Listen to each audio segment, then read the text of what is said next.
pagi pemirsa, apa kabar? Pagi ini senang sekali saya David Michael bisa kembali menjumpai Anda di obrolan pagi AFP TV Kupang. Selamat pagi untuk Anda, para ibu-ibu rumah tangga dan juga untuk Anda pemirsa yang belum beraktivitas di luar rumah mungkin ya.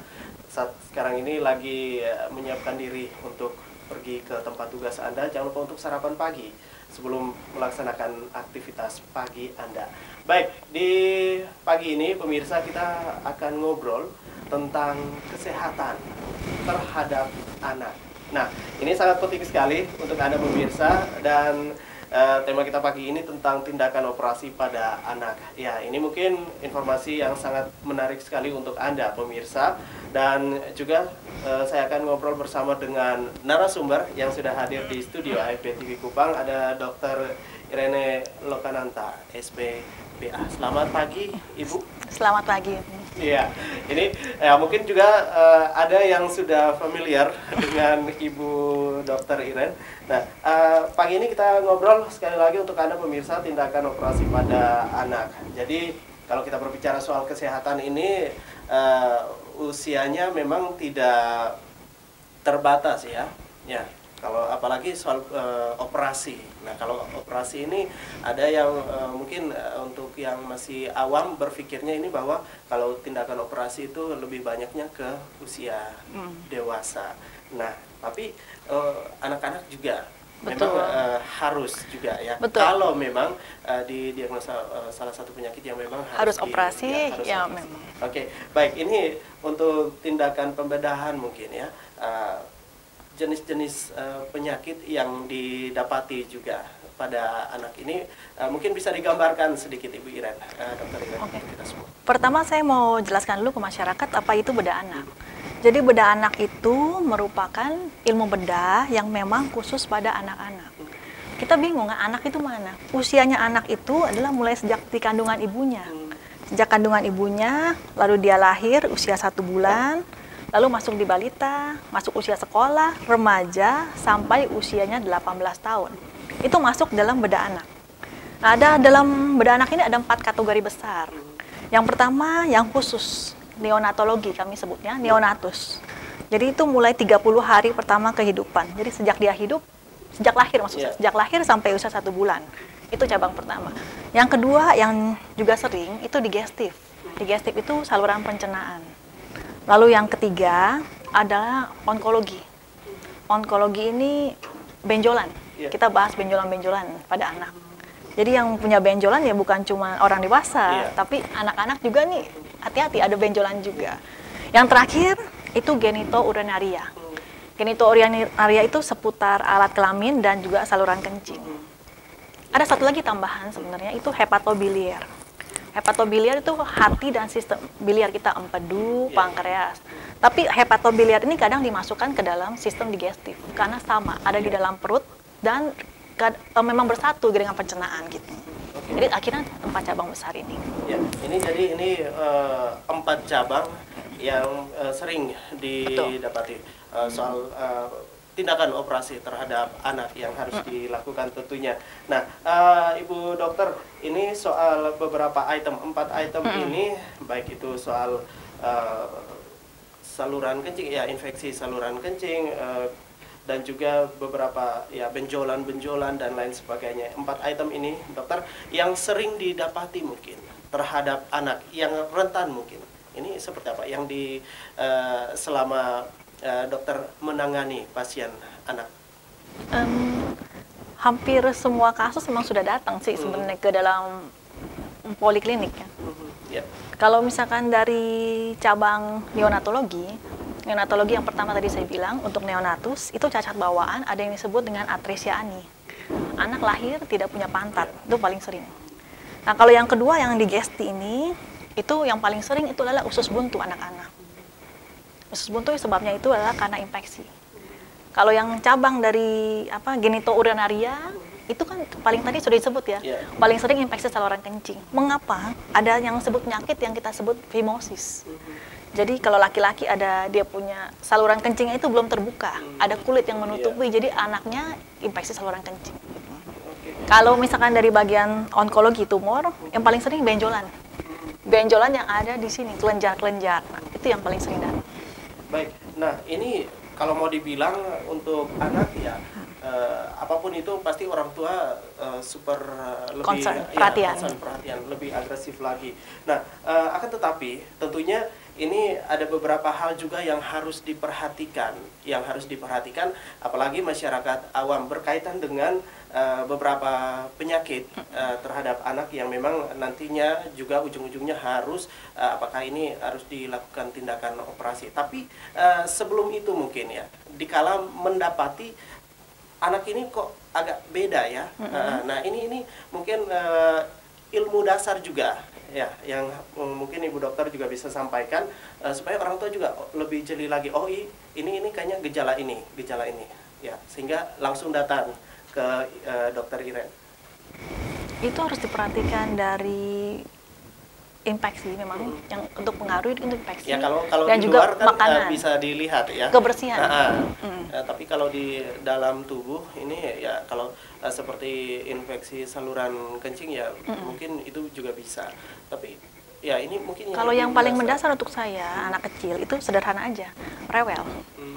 Anak kecil kan nangis kan ibunya pasti sudah hafal cara nangis anak kecil. Itu berbeda memang. Kalau orang lain bukan ibunya mungkin dia dengar ini anak kok rewel banget nangis terus. Tapi seorang ibu itu kan kontak batin dengan anak. Jadi dia akan dengar ini rewel, nangis tapi kok nggak biasanya. Mungkin dari rewel dan tangisan yang tidak biasanya ini ibu coba cari tahu nih kencingnya gimana nih. Kayak tadi saya bilang genitourinaria itu. Mungkin kencingnya kok lihat pampersnya kok ada darahnya nih. Atau pada saat kencing kok anaknya mau kencing nangis dulu habis itu dia baru keluar kencing. Nah, semacam kayak gitu. Itu kalau untuk saluran pencernaan mungkin misalkan anaknya lagi main mendadak anaknya muntah. Kalau muntah gitu langsung rewel atau rewel tuh sambil pegang ini punya perut, anak kan nggak bisa bilang sakit perut, dia gini aja nih. Ibu mungkin sudah kontak, ibu sudah sadar nih pasti ada apa-apa nih, harus datang ke dokter. Baik, dan tentunya juga ini lebih banyak para pasien, ya, orang tua dari anak ini untuk berkonsultasi dengan dokter anak ya, untuk tindakan operasi pada anak itu sendiri. Nah ini lebih banyak juga curhat-curhatan. Nah kalau kita tahu juga soal kebersihan ini sangat sensitif sekali ya, dokter Iren. Nah, apalagi kalau ini tugasnya setiap hari stay di rumah sakit Leona ya. Oke, di rumah sakit Leona. Nah, ini juga pasti sudah banyak yang tahu juga kalau soal anak langsung ke dokter Iren. Ya, soal kebersihan dokter. Dan yang berikut lagi ini yang paling penting juga soal asupan gizi. Betul. Nah, ini kira-kira seperti apa gambarannya mungkin? Kalau untuk kebersihan kalau bisa anak kan sudah main, misalnya main di luar, di tanah gitu, coba kasih dia cuci tangan. Kan standar, cuci tangan kan biar bersih. Banyak kan yang datang itu dengan benjolan yang warna merah, yang kita sebut abses, kumpulan nanah itu karena anaknya bisa kurang bersih, kurang dikasih mandi. Itu kalau misalnya makanan memang rata-rata pasien sering bilang, anak saya susah makan gitu. Mungkin coba ditanyakan, kira-kira ini mau makan apa hari ini? Kadang-kadang ada beberapa sudah paham, sudah bisa jawab. Kalau anak yang tidak bisa jawab, ya ibu perhatikan. Misalkan hari ini kasih air putih, dia minum 1 gelas. Besok dikasih susu, dia minum 2 gelas. Berarti ini dia lebih suka susu. Coba kasih susunya lebih banyak. Ya, kalau kebalik dikasih susu tidak terlalu, tapi kalau air putihnya lebih doyan mungkin. Coba diganti lagi susunya, mereknya. Jangan-jangan susu yang merek ini kurang manis atau cara buatnya kurang enak, dia nggak suka. Baik.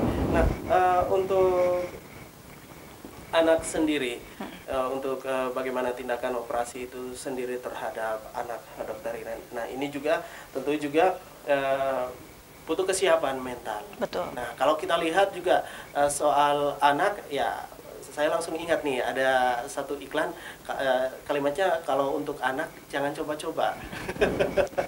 Buat anak kok coba-coba. Nah, ini nih.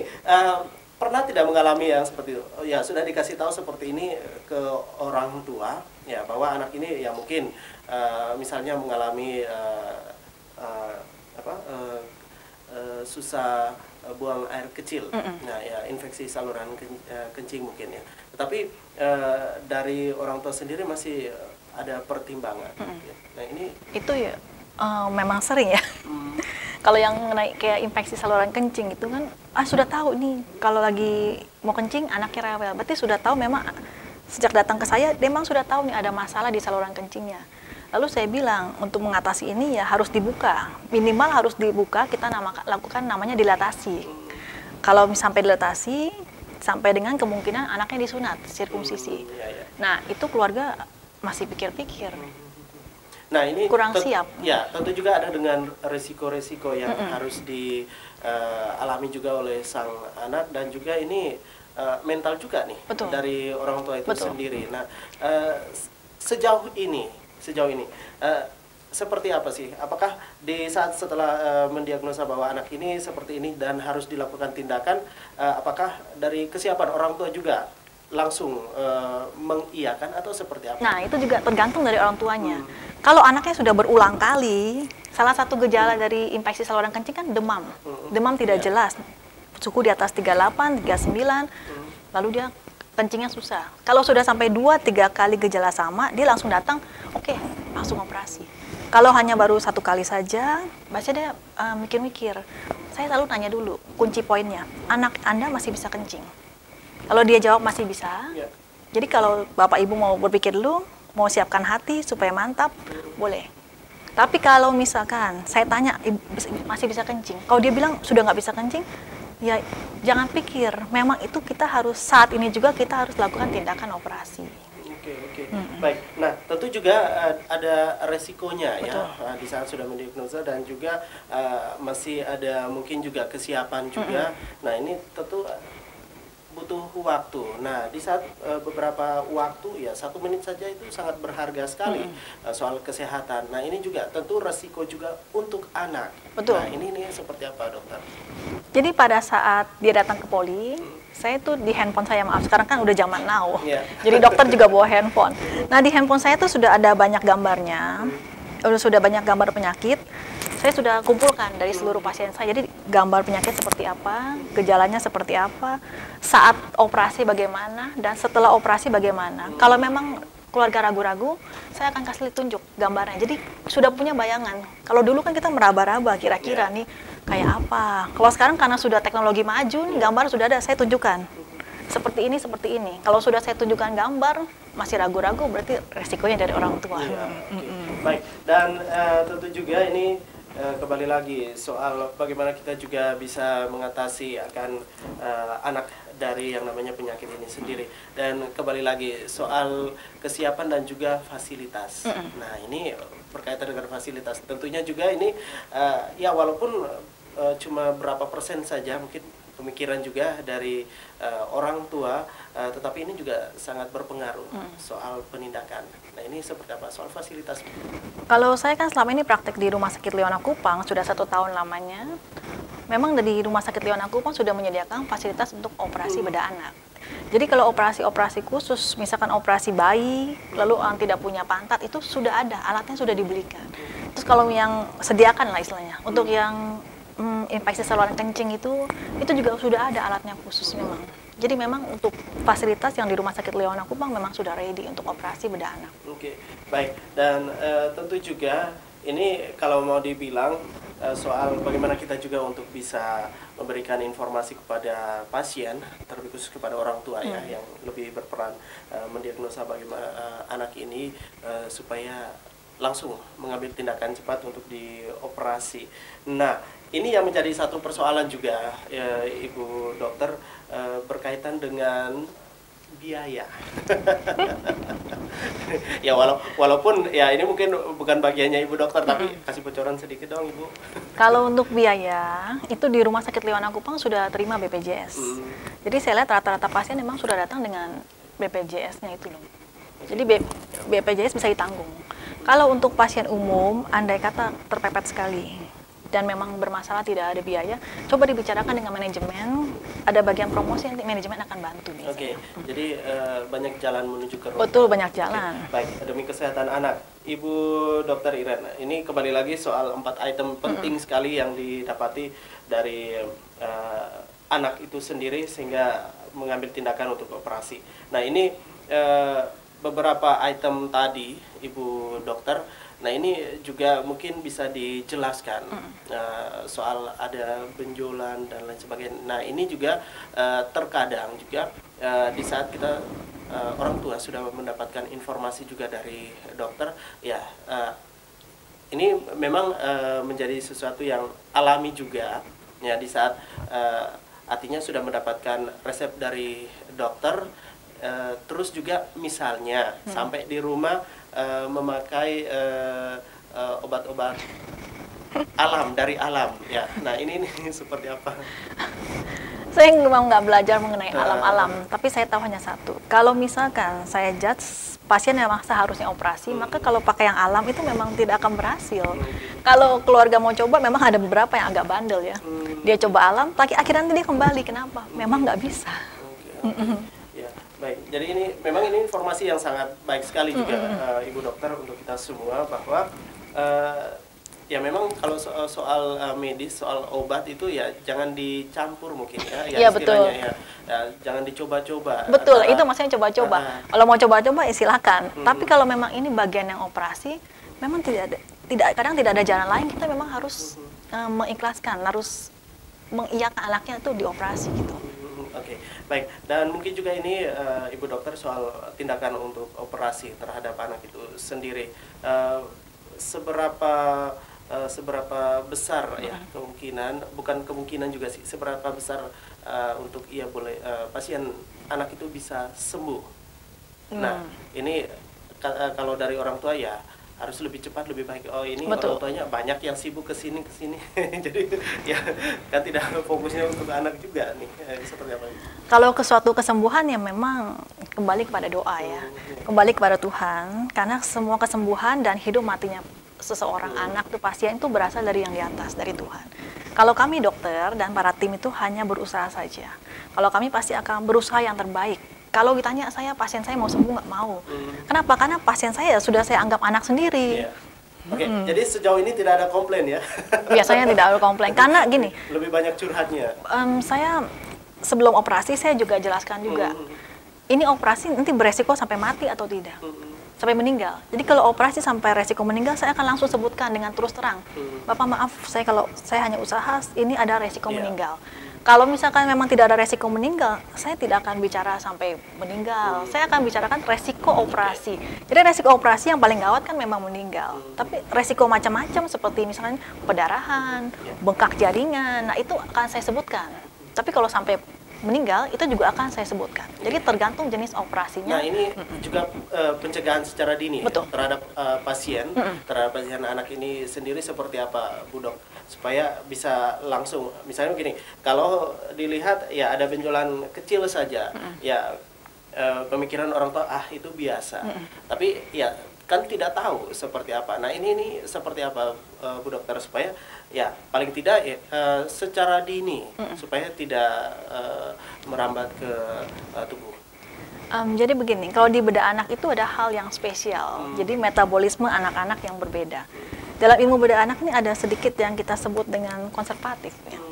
Jadi kalau misalkan orang tua ini ragu-ragu mau coba berobat dulu, ada beberapa penyakit yang memang saya bisa berikan, oke, mau coba obat dulu, boleh.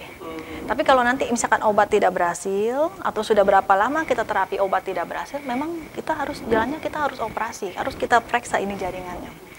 Kalau misalkan harus langsung operasi, saya juga akan langsung bilang, ini pakai obat tidak bisa, harus dioperasi.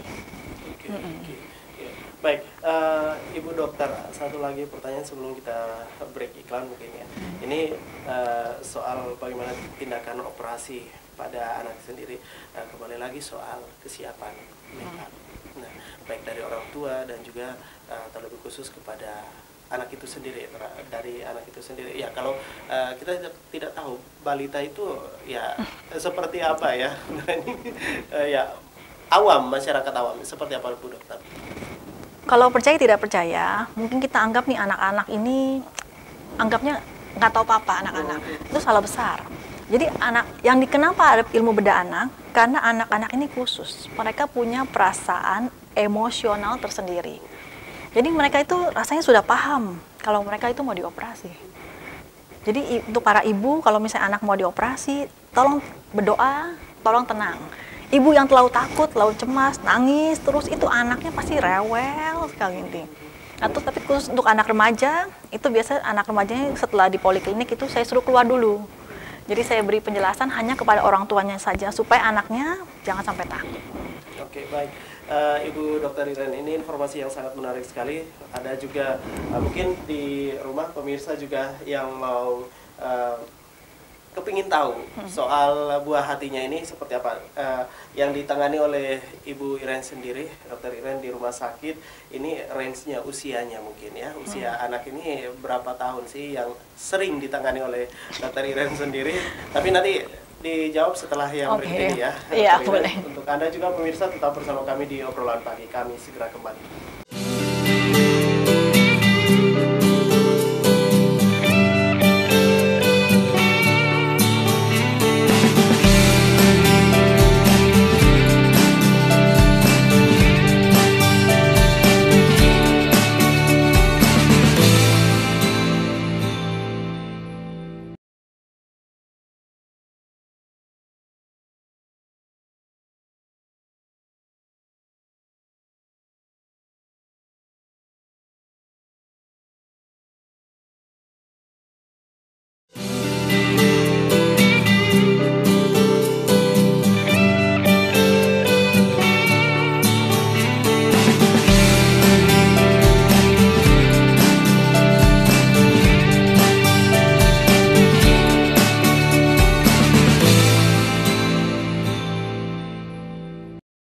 Baik, kembali lagi kita di obrolan pagi pemirsa, kita ngobrol tentang tindakan operasi pada anak. Ibu Dokter Iren, ini pertanyaan yang tadi sebelum jeda ini berkaitan dengan pasien yang datang ke ibu pasien anak ini sendiri, ini usianya. Nah, ini usianya ini lebih banyak usia berapa, Bu Dokter?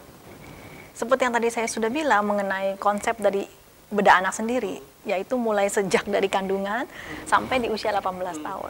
Kalau di tempat yang polipraktek saya sudah datang itu, bayi juga sudah ada. Lalu yang ibu hamil untuk konsultasi karena sudah terdeteksi oleh dokter kandungan bahwa anaknya mengalami kelainan, itu juga sudah ada, sudah datang. Yang anak balita, anak sekolah, usia sampai 15 tahun juga sudah ada. Jadi kalau ditanya mulai kapan kita melakukan operasi terhadap anak-anak, kan kadang ada yang bilang, anaknya 15 tahun nih, bapaknya bilang, aduh masih kecil, kok harus operasi. Atau yang umurnya 3 tahun, aduh masih kecil sekali, 3 tahun, harus operasi. Ini, maka saya mau bilang, kalau di rumah sakit Leona ini, umur 1 hari sudah dioperasi. Kalau memang dia harus dioperasi. Jadi 1 hari itu kita sudah mulai lakukan operasi. Kalau memang butuh. Kalau memang butuh tindakan itu harus. Oke, baik. Mungkin ini persoalannya kembali lagi soal asupan gizi mungkin ya. Nah, ini dengan beberapa macam penyakit yang memang harus ditangani juga, baik itu mungkin atau ada faktor gen atau seperti apa, Bu Dokter, soal penyakit? Kalau penyakit yang biasa cacat bawaan, yang dari sejak kandungan begitu lahir ada kelainan kongenital, memang itu pengaruh dari genetik. Dan bisa juga dari asupan ibunya, mungkin ibunya waktu lagi hamil pilih-pilih makanan gitu kan, dia nggak mau makan ini, nggak mau makan itu, akhirnya asupan aliran darah ke janinnya itu berkurang, sehingga janinnya anaknya lahir itu mengalami kecacatan bawaan. Oke. Jadi soal asupan makanannya. Nah, ini soal asupan makanannya. Ini kira-kira seperti apa, Bu Dokter? Ya, ini asupan makanan. Ya, kalau kita berbicara soal kesehatan pasti semuanya dapat nih untuk anak-anak juga. Kalau saya asupan makanan sih sebenarnya sebaiknya ya bebas. Jangan pilih-pilih. Kan ada juga yang takut habis operasi nih nggak boleh makan telur. Atau habis operasi tidak boleh makan ikan. Jangan, takut alergi itu jangan. Karena itu memang harus dimakan, karena protein yang tinggi yang terdapat pada telur dan ikan itu untuk membantu proses penyembuhan. Kalau pasien-pasien yang sebelum operasi, misalkan datang ke saya berat badannya cuma 6 kilo.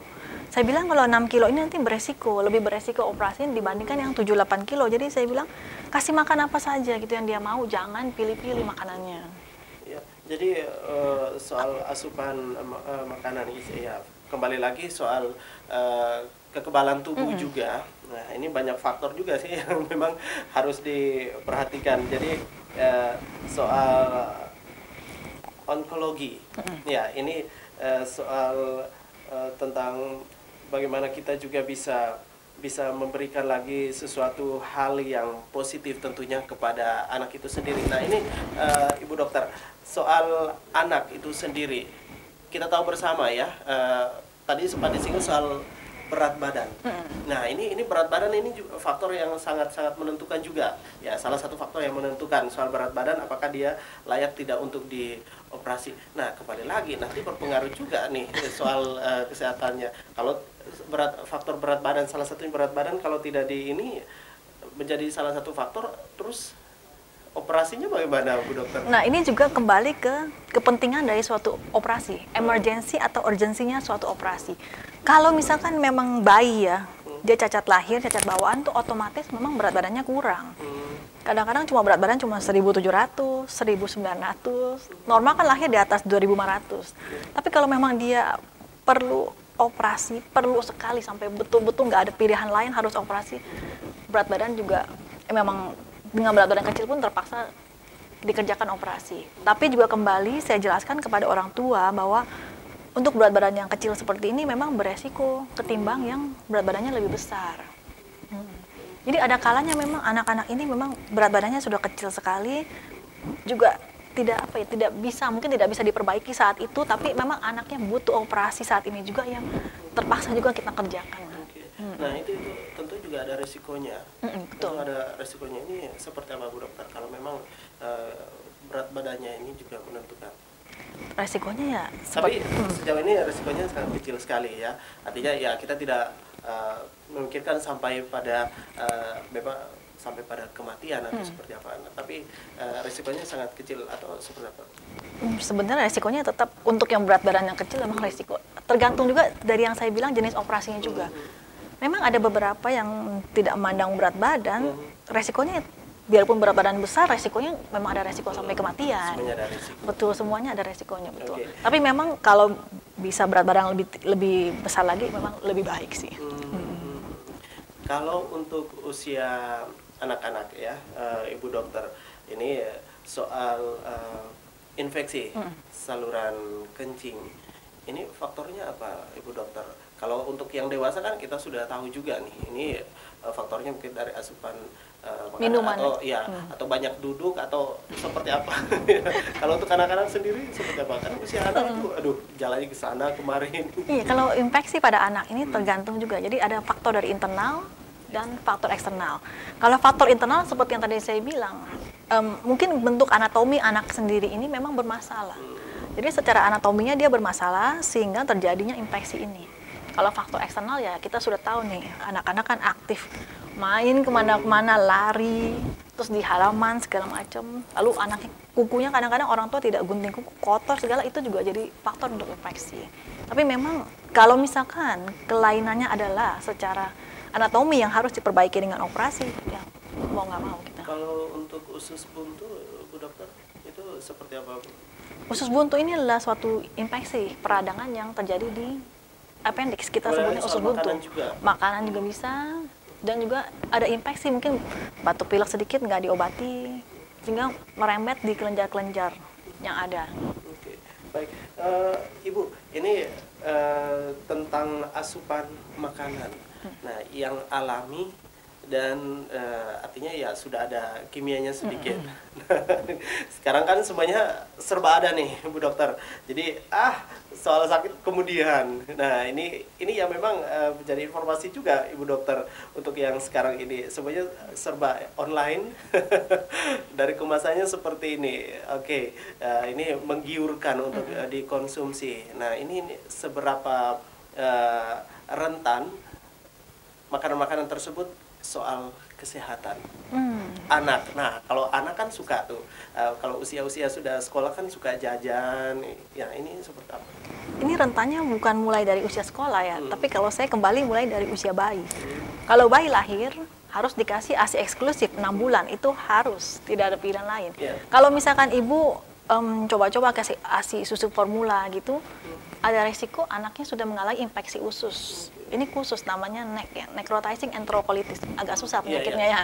Nah ini ternyata makanannya produk-produk seperti itu tuh sudah bukan rentan di anak besar lagi, sudah di balita saja dia sudah maksudnya dari bayi baru lahirnya sudah rentan. Apakah ibu dari faktor ibu juga yang suka ngemil atau seperti apa, Bu Dokter? Kalau ibu ngemil sih saya Ya, rasa dalam masih rentan untuk dalam waktu untuk menyusui. ya betul. Nah, Kalau ini juga berpengaruh mungkin. makanya kalau menyusui kan katanya kan air makanan yang dikonsumsi itu akan berubah jadi air susu kan. Iya. Jadi sehingga pada saat ibu menyusui kalau bisa makan yang bagus itu loh. Jangan ngemil yang nggak bagus lah istilahnya. Soal kebersihan ya, Betul. Ibu Dokter. Nah, kalau misalnya untuk faktor misalnya di faktor cuaca mungkin. Nah, faktor cuaca ini yang lebih rentan ya selain mungkin DBD ya, kita berbicara soal DBD sampai harus operasi mungkin ya itu tidak. Nah, ini kalau faktor cuaca itu ada tidak penyakit yang bisa Ada. Jadi faktor cuaca itu pada saat cuaca kurang lebih hujan banyak, itu bisa anak-anak batuk pilek. Batuk pilek ingusnya sampai meler.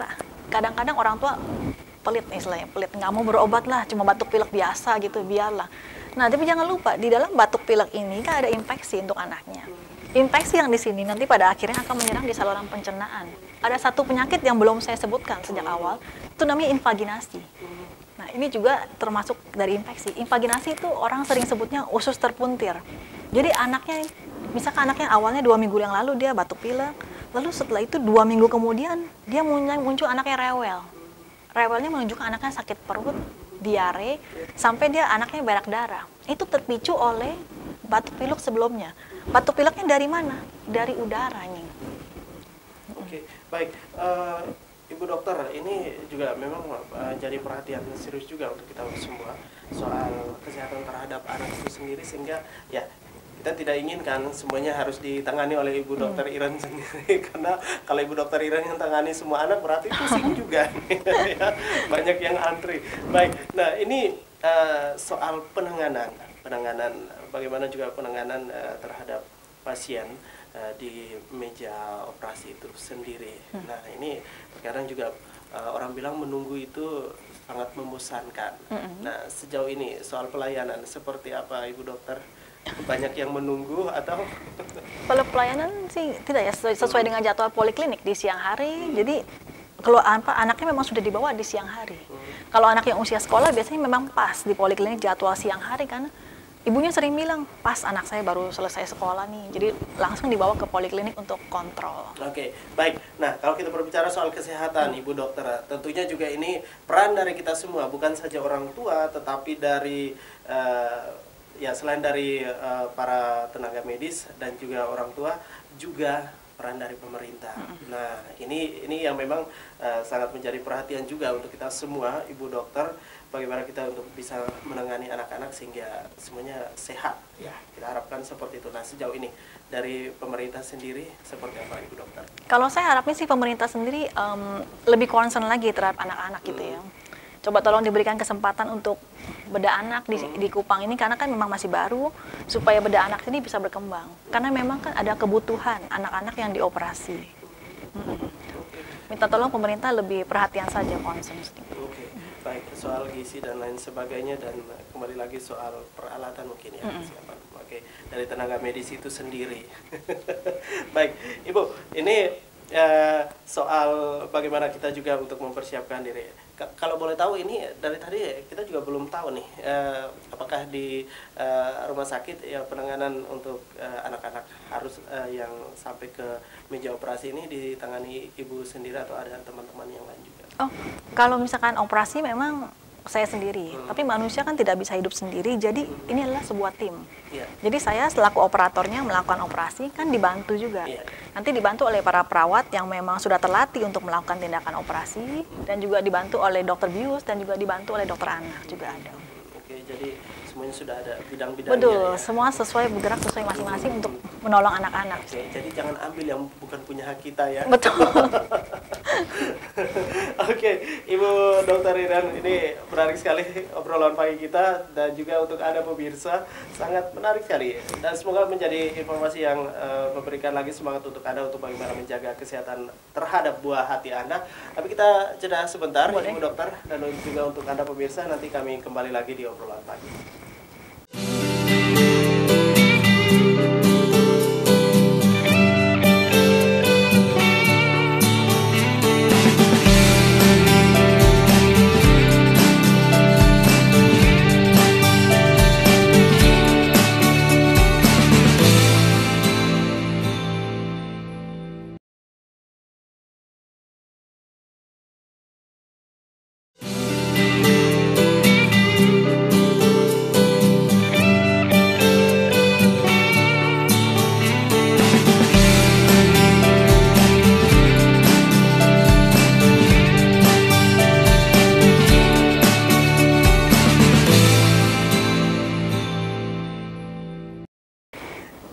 kita kembali lagi di obrolan pagi pemirsa, dan Ibu Irene ini soal pelayanan tadi sudah disinggung. Bagaimana di dalam juga cara kerja juga dari teman-teman dalam hal ini untuk menangani pasien di saat sudah melakukan tindakan operasi.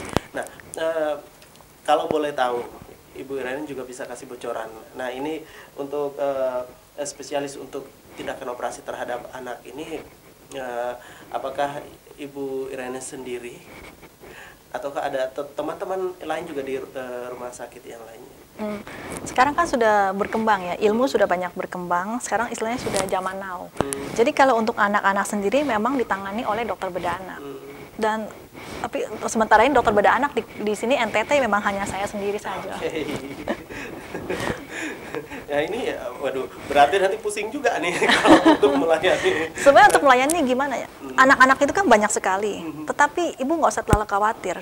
Karena untuk pasien yang terkena, istilahnya anak yang harus terjudge, harus operasi itu sebenarnya jumlahnya sedikit.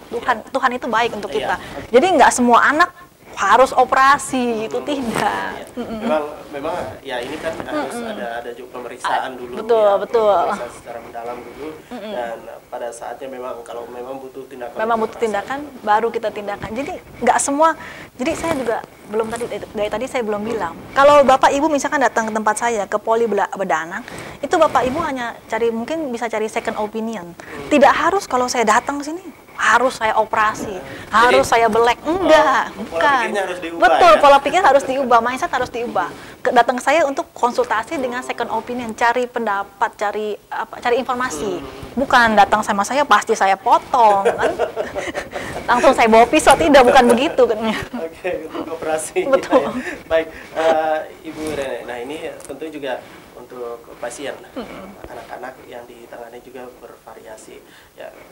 Ya mungkin juga bisa digambarkan juga lebih banyak ya, untuk pasien yang datang ini untuk melakukan tindakan operasi.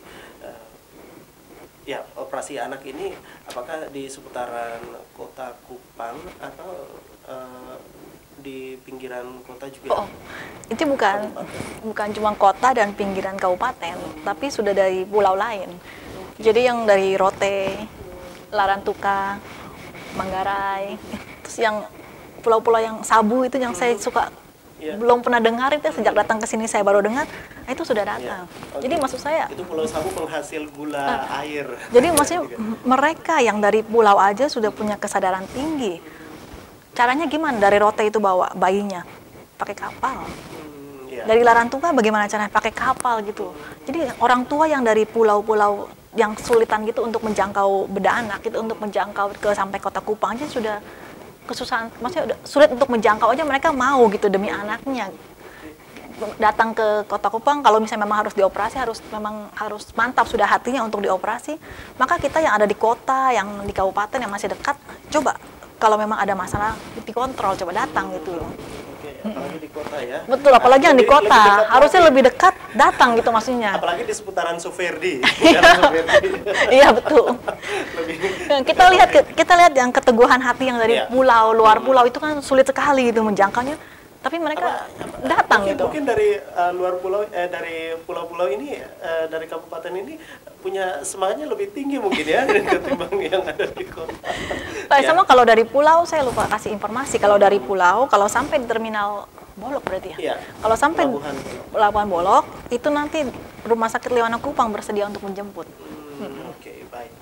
Nah, ini juga sangat bermanfaat juga untuk kita semua. Bagaimana juga untuk menyayangi buah hati kita pemirsa, dan juga memang untuk tindakan-tindakan yang memang harus dilakukan, ya observasi juga memang harus dilakukan terhadap anak jika memang itu sudah sangat perlu sekali. Jadi kembali lagi, ini dari obrolan kita ada 4 item tentunya yang menjadi persoalan dari anak itu sendiri.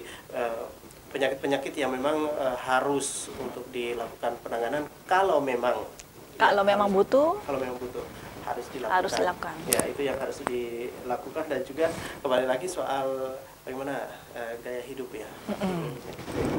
Soal gaya hidup. Ibu dokter, yang berikut lagi ini